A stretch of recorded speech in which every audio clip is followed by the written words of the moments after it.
জল ভরা মেঘ ওই দু চোখে দেখতে আমি পেয়েছি, একলা মনে নির্জনেতে তোমার ছবি এঁকেছি। নাম রেখেছি বনলতা যখন দেখেছি, হয়তো বা সেই ক্ষণেই তোমায় ভালোবেসেছি।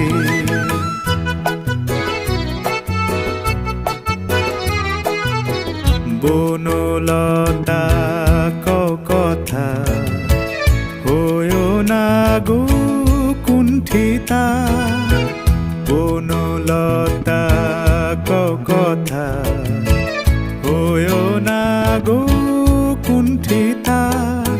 একটি কথাই শুনবো বলে তাই তো কাছে এসেছি, বলবে কি গো আমিও তো তোমায় ভালোবেসেছি। একটি কথাই শুনবো বলে তাই তো কাছে এসেছি,